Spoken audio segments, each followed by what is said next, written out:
Olá pessoal, mais uma vez nós estamos aqui com alegria, com prazer e desafiados a entregar uma palavra de Deus ao seu coração.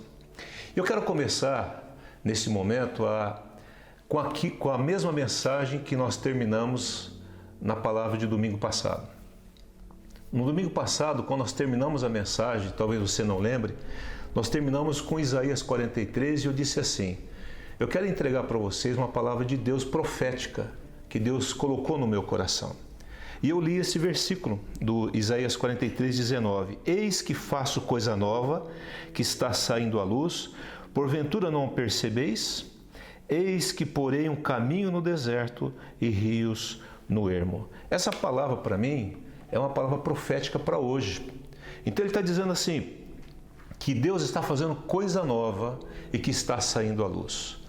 Uma mulher, quando está grávida, que está para ter a criança, ela tem uma figura através dos exames sobre aquela criança, mas ela não conhece a face dela, a feição daquela criança. Apenas quando nasce que ela sabe. É assim que ele está dizendo: olha, existe algo por nascer.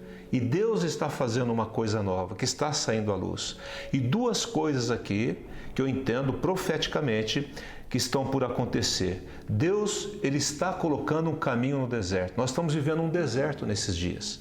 Uma situação que envolve todo o globo terrestre. O medo tem tentado se apoderar do coração das pessoas. Uma insegurança, uma luta para conseguir uma vacina. E tantas outras coisas estão acontecendo na economia, na justiça, na ciência e no comportamento das pessoas. Mas ele está dizendo que vai colocar um caminho no deserto. Quer dizer, Deus é um Deus que dá direção nesses momentos que estamos atravessando. E a segunda coisa que ele fala, ele vai colocar rios no ermo, ou seja, ele vai trazer alívio no meio da dificuldade. Não vai faltar água, não vai faltar a presença de Deus. Deus estará conosco nos aliviando. Então, alívio e direção. E isso está saindo à luz. Creia nessa palavra, é a palavra profética que Deus tem colocado no meu coração e eu entrego para você poder estar orando aí em cima de Isaías 43. Bem, vamos lá a nossa mensagem. Abra sua Bíblia, por gentileza, Filipenses capítulo 4. Vamos lá na carta de Paulo aos Filipenses, capítulo 4, a partir do verso de número 10. Abra aí a sua Bíblia, seu tablet, e nós vamos aqui falar um pouquinho daquilo que o Senhor Jesus quer falar ao nosso coração neste dia. Diz assim: alegrei-me sobremaneira no Senhor, porque agora, uma vez mais, renovaste a meu favor o vosso cuidado, o qual também já tinhais antes, mas vos faltava oportunidade. Digo isto não por causa da pobreza, porque aprendi a viver contente em toda e qualquer situação. Tanto sei estar humilhado, como também ser honrado. Em tudo e em todas as circunstâncias já tenho experiência, tanto de fartura como de fome, assim de abundância como de escassez. Tudo posso naquele que me fortalece. Vamos orar então. Reclina a sua cabeça. Senhor, fala ao nosso coração, Pai. Que essa palavra entregue profeticamente, eu creio que ela está se cumprindo a cada dia. E, ó Deus, fala também através desse texto bíblico. E diga aí no seu coração, diga assim: Senhor Jesus, eu abro o meu coração à ministração da Tua palavra. Fala comigo neste dia, no nome de Jesus. Amém e amém. Queridos, essa carta de Paulo aos Filipenses, ela tem uma conotação muitíssimo especial, Ele estabelece essa igreja de Filipos na sua segunda viagem missionária. E é uma igreja que trouxe muita alegria para o apóstolo Paulo, Ele está escrevendo essa carta basicamente na sua terceira prisão. Por quê? Porque ele começou sendo preso em Jerusalém, depois ele foi transferido para Cesareia e depois ele foi até Roma. Então, muito provavelmente, de acordo com os vários estudiosos, ele está escrevendo essa carta lá da prisão em Roma. E Nesse momento que ele está escrevendo esta carta, é uma carta de gratidão. Porque ele fala assim: alegrei-me sobremaneira no Senhor, porque uma vez mais renovaste a meu favor o vosso cuidado, o qual já tinhas antes, mas vos faltava oportunidade. Então ele está falando, alegrei-me sobremaneira, é uma alegria além do normal. Ele está dizendo, eu estou muito feliz com vocês, ó Filipenses, porque vocês estão me ajudando a me manter aqui onde eu estou vivendo, aqui em Roma. Estou preso, né? Mas não está me faltando nada, porque Epafrodito foi enviado com recursos para que eu pudesse me manter aqui. Essa prisão, ele está numa casa, ele vivia numa casa, ele tinha certas regalias nessa casa.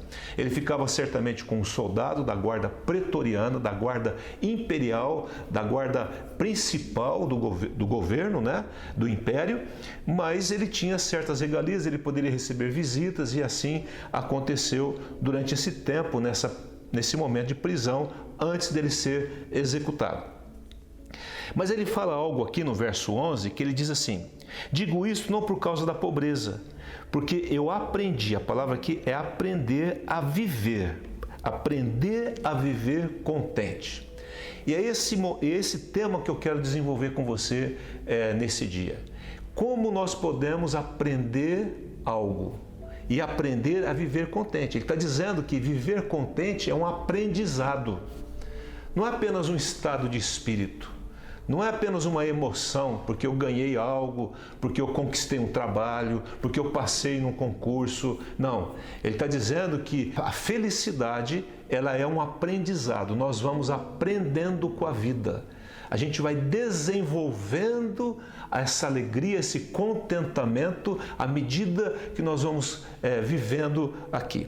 Há pessoas que elas vão vivendo, elas vão entristecendo, porque elas vão carregando em si as marcas das situações negativas, porque elas ficam internalizando o negativo mais do que o positivo.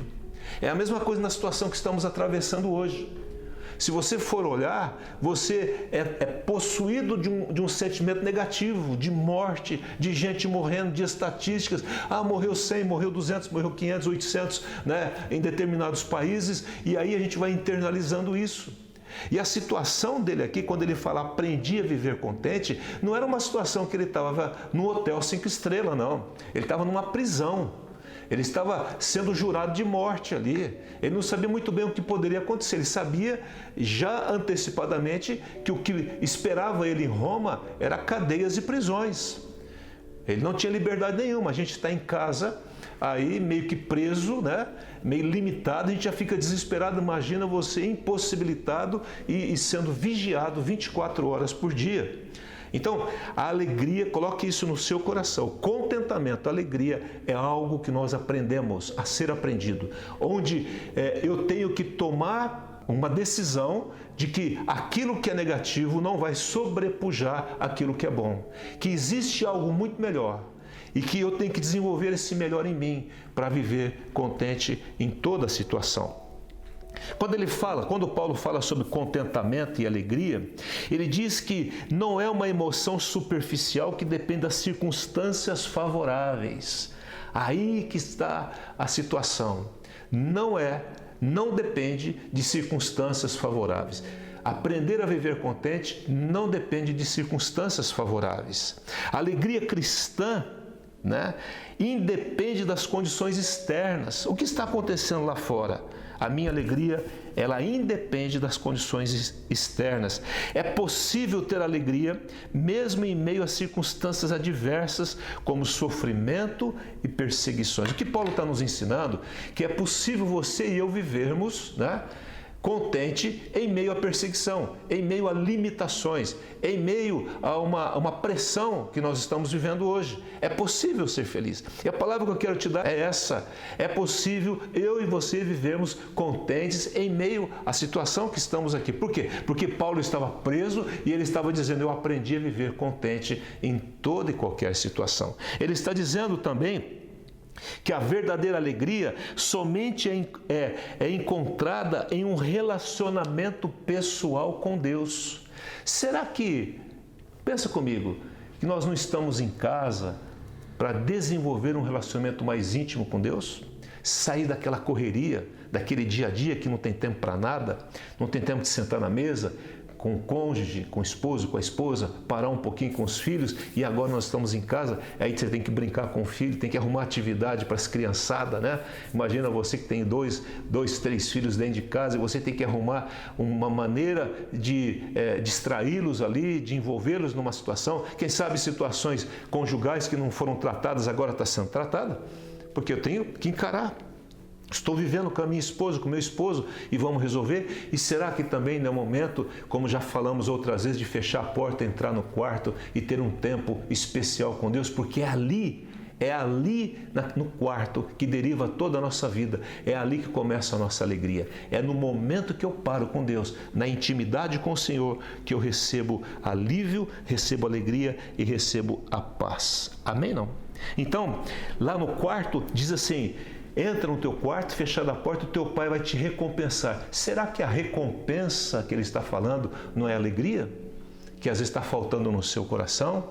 O prazer de viver? Queridos, se nós dependermos das circunstâncias externas para estar contente e ser feliz, nós não estamos bem.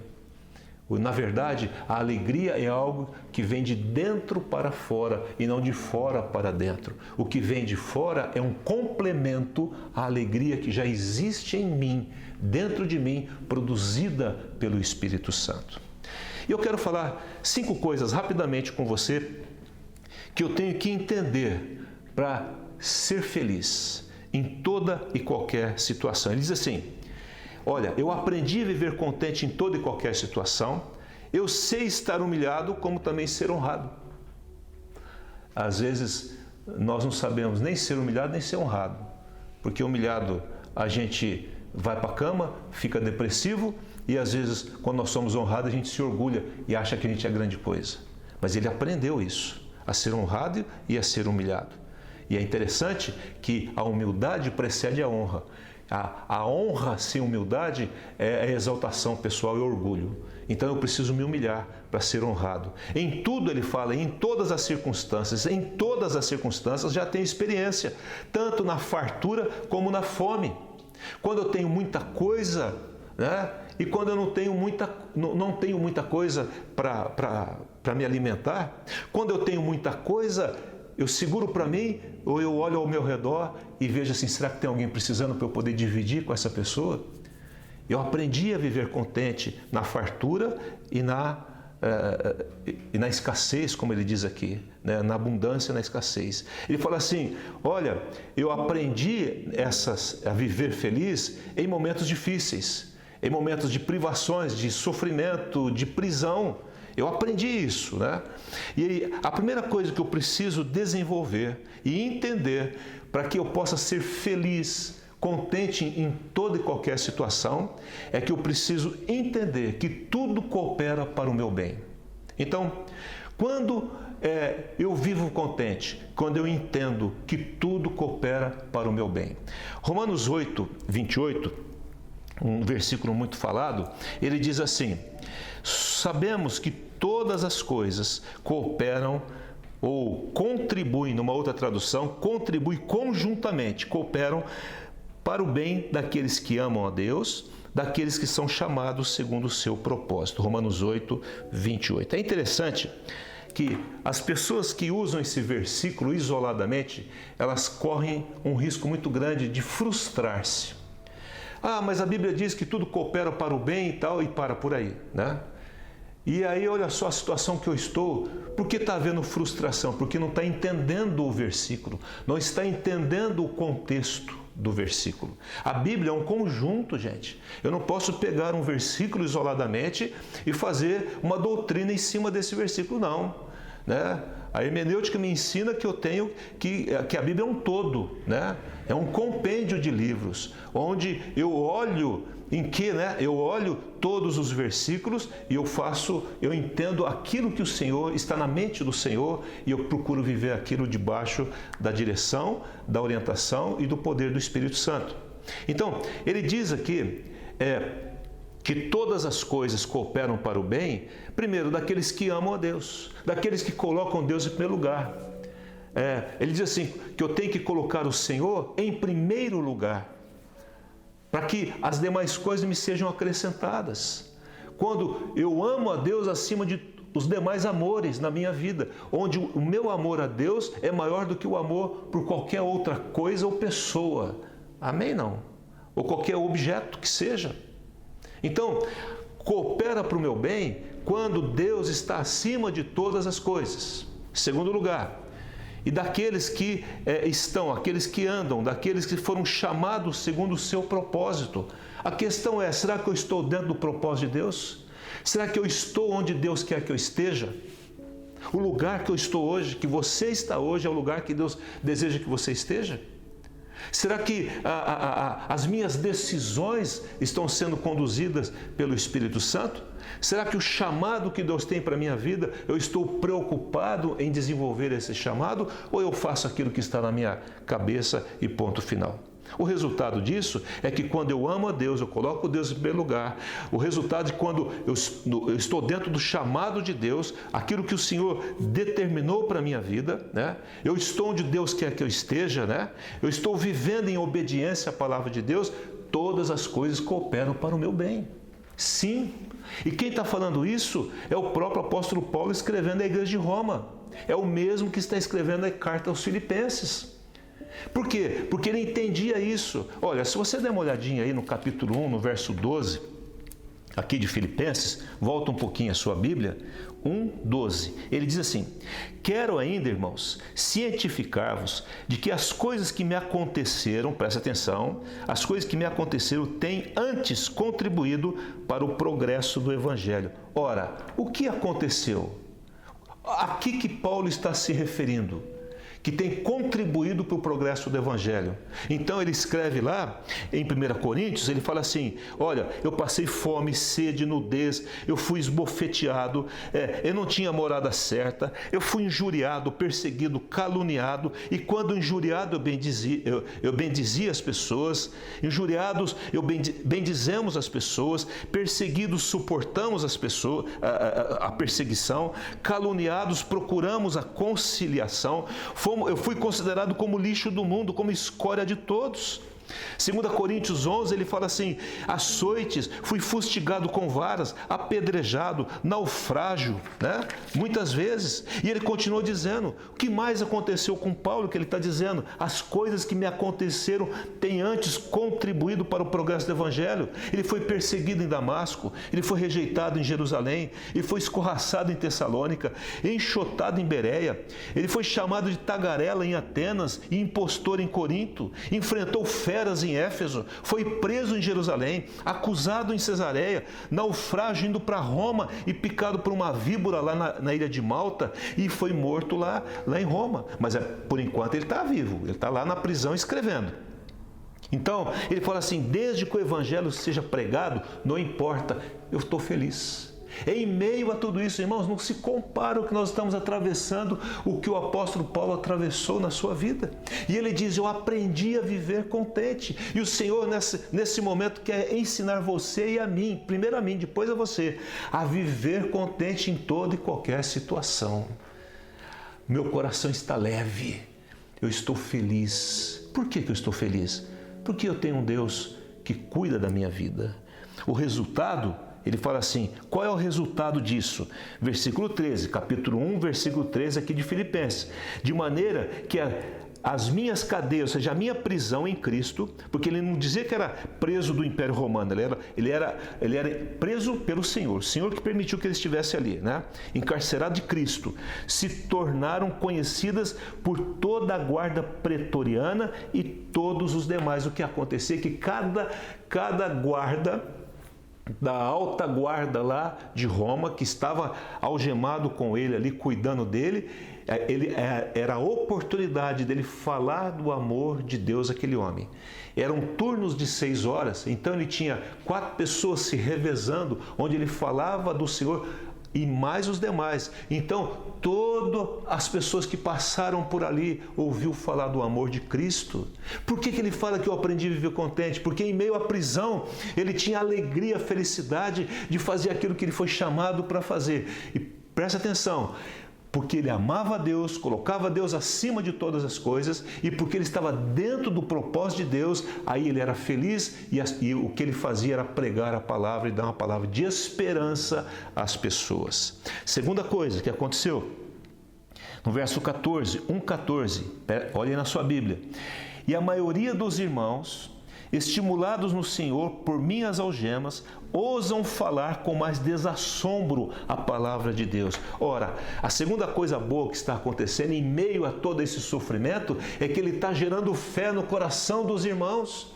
E aqueles irmãos que estavam encolhidos, estavam dentro de casa, não queriam sair para falar nada, eles estão agora ousadamente falando do amor de Cristo. Ele era um estímulo para as pessoas a serem mais aguerridas, serem mais ousadas e falar do amor de Jesus. E a terceira coisa que aconteceu ali é que ele escreveu 4 cartas enquanto ele estava preso ali em Roma. A carta aos Efésios. A carta aos Efésios, irmãos, é o maior tratado eclesiológico da Bíblia. Foi lá, nós não teríamos a carta de Efésios se Paulo não tivesse sido encarcerado em Roma, possivelmente. Ele escreve a carta aos Filipenses, ele escreve a carta aos Colossenses e a carta a Filemon.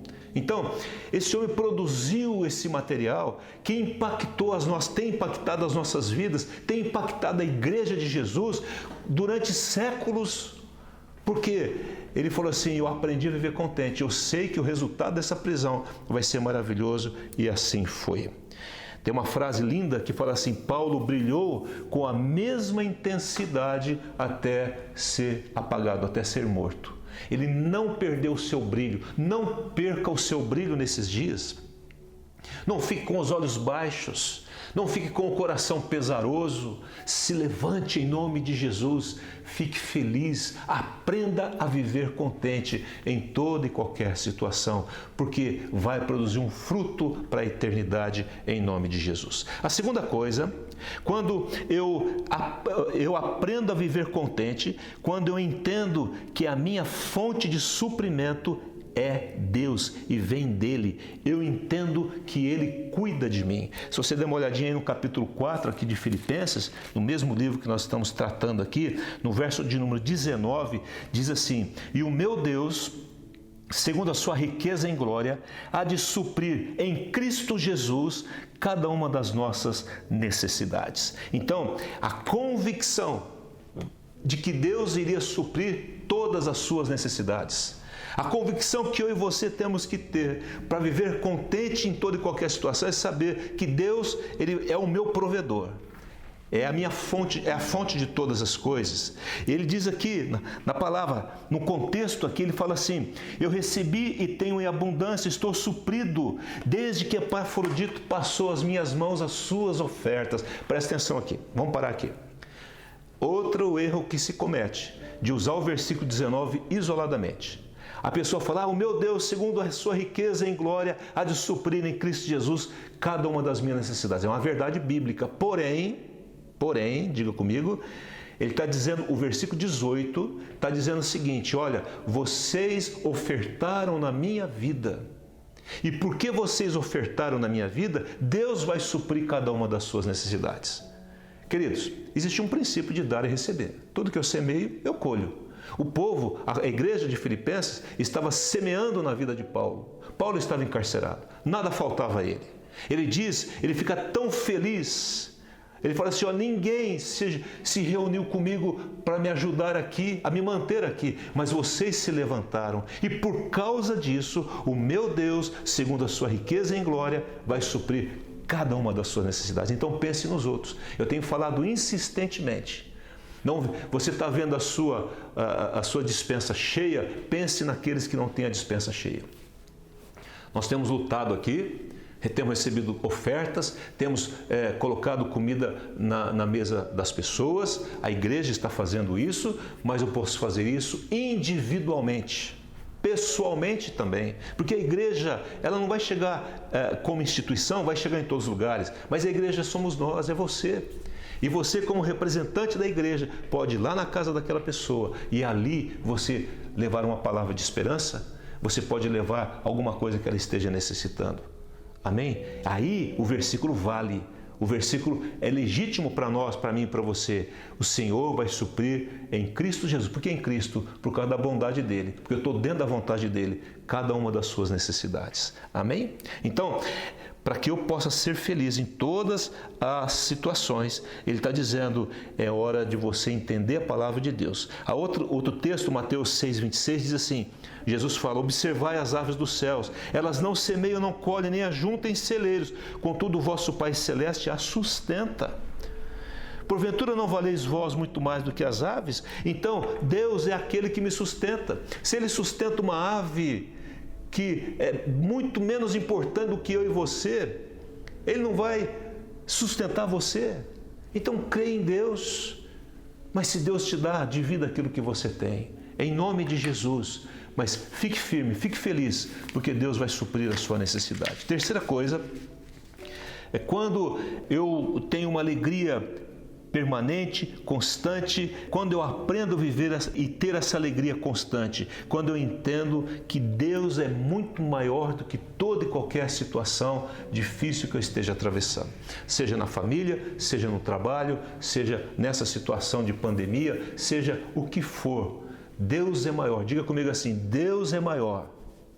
De novo, Deus é maior, Ele é maior que todas as coisas. Aqui no capítulo 4 aqui de Filipenses, no verso número 13, vai lá comigo. Ele diz assim, olha, no 12 ele fala assim, eu sei ser humilhado, honrado, eu tenho experiência em todas as circunstâncias, tanto na fartura como de fome, abundância, escassez. E aí ele usa o versículo 13, tudo posso naquele que me fortalece. Ou, na outra tradução, posso todas as coisas naquele que me fortalece.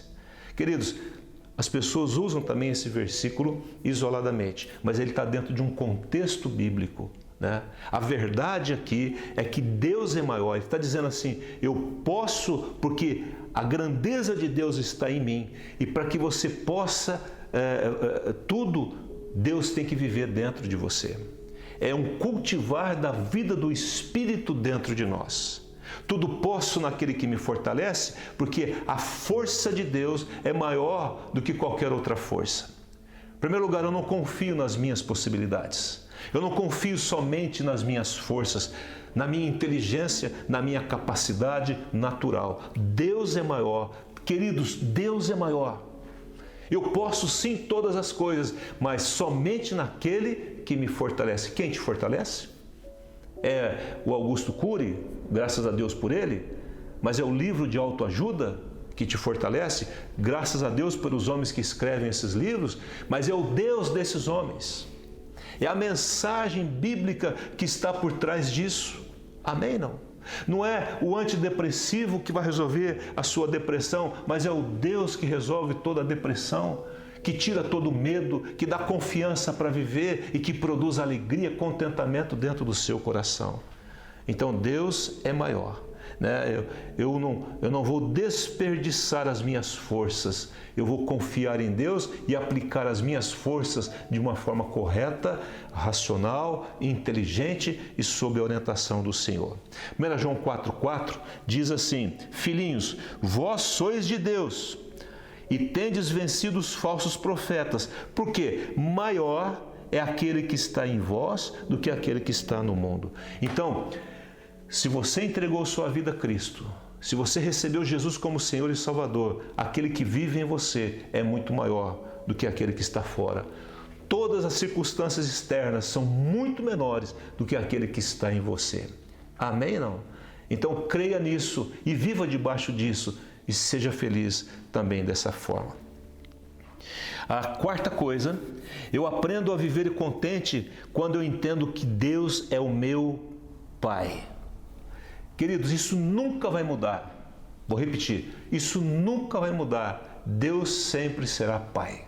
Ele é o Pai, Ele é o Criador de todas as coisas. Nós temos nossos pais naturais, mas eles falecem, o meu faleceu, sou órfão de pai. Mas há um Pai que não morre. Aliás, um Pai que morreu, mas ressuscitou.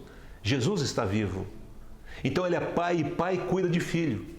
Então, se eu sou filho de Deus, se eu entreguei minha vida a Ele, se eu confessei Jesus como Senhor e Salvador na minha vida, Se o meu nome está escrito no livro da vida, Deus é o meu Pai e Ele está cuidando de mim. Lá em Lucas 11, diz assim: por isso vos digo, pedi e o quê? Dar-se-vos-á. Buscai e achareis. Batei e abrir-se-vos-á. Pois todo o que pede, o que recebe, o que busca, encontra, e a quem bate, abrir-se-lhe-á. Ora, Jesus fala, se vós que sois maus, sabeis dar boas dádivas aos vossos filhos.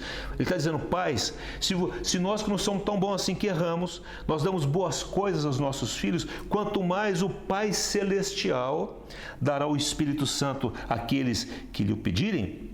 Queridos, ele está dizendo que existe o Pai natural, mas existe o Pai espiritual.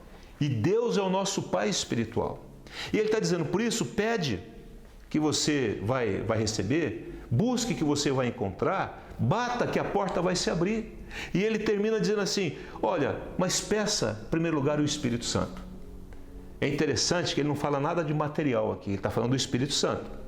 Então, quando eu busco, eu bato, eu peço mais do Espírito Santo, Ele vai me dar mais do Espírito Santo para quê? Para que eu possa ser feliz. Só é feliz aquele que está cheio do Espírito Santo. De novo, só é feliz aquele que está cheio do Espírito Santo. Não é aquele que tem tudo, que mora numa bela de uma casa, tem um carro maravilhoso e tudo mais. Não. É aquele que está cheio do Espírito Santo, ele está vivendo acima das circunstâncias, porque maior é aquele que está nele do que aquele que está no mundo. Você está me entendendo ou não? Então, quando eu entendo que Deus é meu Pai, eu fico tranquilo. Lá em Hebreus, capítulo 12, ele fala assim, é para a disciplina que perseverais. Deus vos trata como filhos, não só para dar o necessário, mas também para disciplinar. É para a disciplina que perseverais, porque o pai corrige o filho que aborrece. Então, quando eu falo de pai, eu estou falando de suprimento, de proteção, de estabilidade emocional, de confiança, mas eu estou falando também de disciplina. E quando você e eu somos disciplinados, temos que entender que isso é um ato de amor do Pai. Então diga, Deus é meu Pai, Ele cuida de mim em meio a qualquer situação. Em último lugar, eu aprendo a viver contente quando eu entendo que aqui não é o meu lugar. Aqui não é o meu lugar. Olha só o que Paulo fala no capítulo 1, volta aí a sua Bíblia, capítulo 1 aqui de Filipenses, no verso de número 21. Presta atenção aí. Tudo aqui no livro de Filipenses, basicamente. Porquanto, para mim, o viver é Cristo e o morrer é lucro. O que é o viver para Paulo? É viver em Cristo. É viver para Cristo. É viver no Espírito. E o morrer para ele? É lucro. O que eu quero mostrar para os irmãos é que muitas pessoas estão com medo de morrer. Ele está classificando a morte como um lucro. Mas o viver aqui só é possível viver contente se eu vivo em Cristo, se Cristo vive em mim. Amém, queridos? Ele diz aqui, continua dizendo no verso 22, entretanto, se o viver na carne traz fruto para o meu trabalho, já não sei o que eu hei de escolher. Ora, se de um e outro lado estou constrangido, verso 23 do capítulo 1, tenho desejo de partir e estar com Cristo, o que é incomparavelmente melhor, mas por vossa causa é mais necessário permanecer na carne. Ele está dizendo, viver na eternidade com Cristo, ele fala assim, não estou sabendo o que eu vou fazer, o que eu vou decidir. Se eu vou para Cristo, que é incomparável, uma coisa incomparável que não tem base de comparação, melhor, incomparavelmente melhor do que ficar. Mas se a minha vida aqui traz fruto de bênção para você, eu fico aqui por causa de vocês, por amor a vocês, porque eu ainda posso colaborar com a vida de vocês. Mas estar com Cristo é lucro, é incomparavelmente melhor. Ele continua dizendo, aqui mesmo no livro de Filipenses, no capítulo 3, no verso 20, olha só, pois a nossa pátria está nos céus, de onde também aguardamos o Salvador, o Senhor Jesus Cristo, o qual transformará o nosso corpo de humilhação para ser igual ao corpo da sua glória, segundo a eficácia do poder que Ele tem de até subordinar a si todas as coisas. Onde está a tua pátria? A minha pátria e a tua pátria está nos céus. E Ele está nos preparando o lugar, diz a palavra de Deus. Nós aguardamos o Salvador, o Senhor Jesus Cristo. A sua pátria não é o Brasil. Por enquanto, nós temos e vivemos no Brasil. Mas a nossa pátria, nós estamos com um pezinho nela, é a eternidade.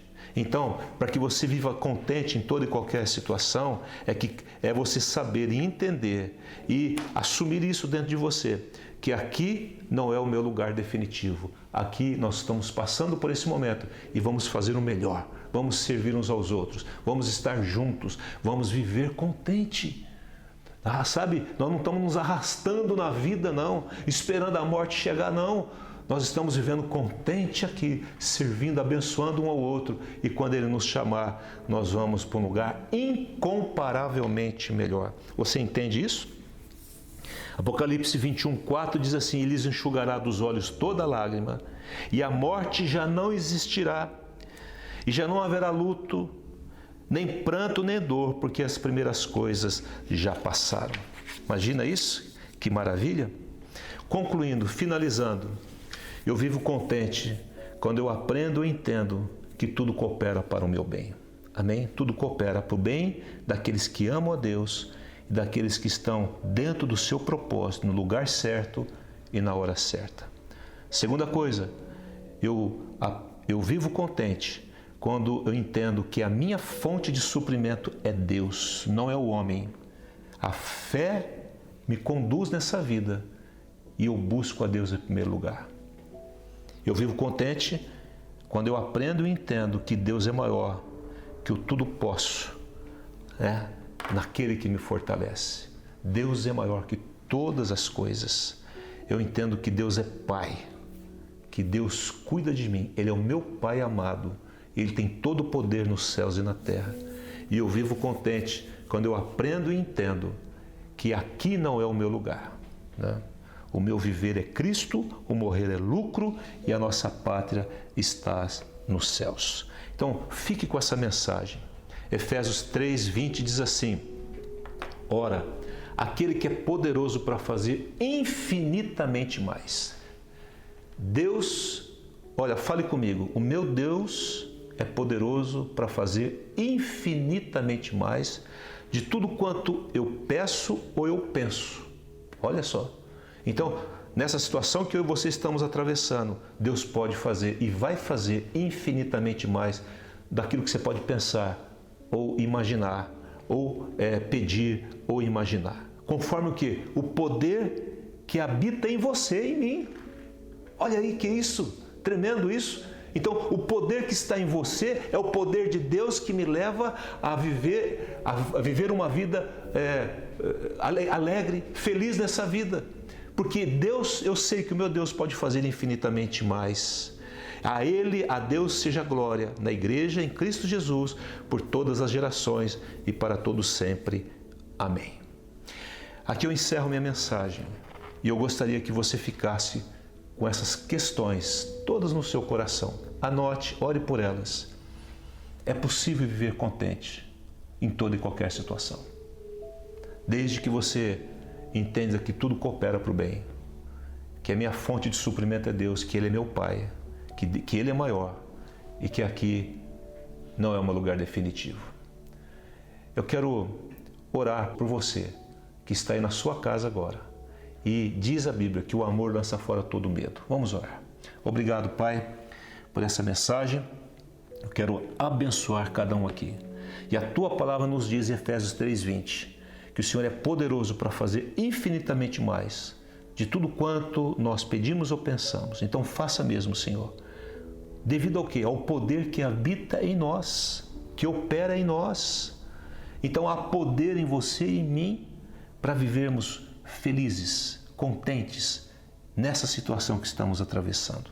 Que o Senhor abençoe a sua vida, que o Senhor abençoe a sua família, que o Senhor abençoe tudo que você colocar as mãos, que o Senhor abençoe o nosso Brasil, todas as direções que estão sendo dadas na nossa nação, que o Senhor abençoe. Pai, nós proibimos o inimigo de tocar na nossa nação. Ela está guardada debaixo da Tua bênção e declaramos o Teu povo voltando a trabalhar, Pai, esse vírus sendo impedido de continuar e de entrar nas vidas e nas casas, em nome de Jesus. Quero declarar o sustento, o suprimento do Senhor e o teu povo dividindo aquilo que tem com aqueles que não têm, em nome de Jesus. E, ó Deus, eu quero abençoar o pai, a mãe e os filhos agora, em nome de Jesus. Aqueles que estão se sentindo sozinhos, meu Pai, aqueles que estão sozinhos agora, em nome de Jesus, que o Senhor se manifeste e diga: você não está sozinho, o Pai está com você. Aqueles que estão doentes, cure agora, Pai, aqueles que estão doentes, seja nas emoções, no físico, em nome de Jesus, amém e amém. Gostaria também de convidar você que ainda não entregou o seu coração a Cristo, que você o fizesse agora. Essa alegria acima das circunstâncias só é possível para aqueles que têm Jesus como Senhor e Salvador da sua vida. Daqueles que têm Jesus em primeiro lugar, que colocaram Jesus em primeiro lugar na sua vida. Daqueles que têm o Espírito Santo. E é muito simples, não custa nada. Basta você agora inclinar a sua cabeça e orar comigo essa oração, e Deus, Ele passará a ser o teu Pai, e o Espírito Santo vai te conduzir em tudo e vai produzir uma alegria, um contentamento em qualquer situação. Então ore comigo, diga assim: Senhor Jesus, eu quero entregar a minha vida nas tuas mãos. Eu reconheço Jesus Cristo como Senhor e Salvador. E eu reconheço que para viver feliz nessa terra só é possível se eu tiver o Espírito Santo vivendo em mim. Então, Espírito Santo, entra no meu coração, entra na minha casa, na minha família, na minha vida. Senhor, Espírito Santo, me perdoa todo o pecado que eu cometi, todo o desvio. Senhor, purifica-me, lava-me com o teu sangue, e eu recebo Jesus Cristo como Senhor e Salvador. Escreve o meu nome no livro da vida, e a partir de hoje eu vou viver feliz em toda e qualquer situação, em nome de Jesus. Amém e amém. Deus abençoe você. Foi um prazer enorme estar com você mais uma vez aí dentro da sua casa, na sua sala, e que esse ambiente seja cheio da glória de Deus. Estamos juntos. Tudo isso nos aproxima ainda mais e nunca nos distancia. Deus abençoe e guarde no nome de Jesus. Grande abraço.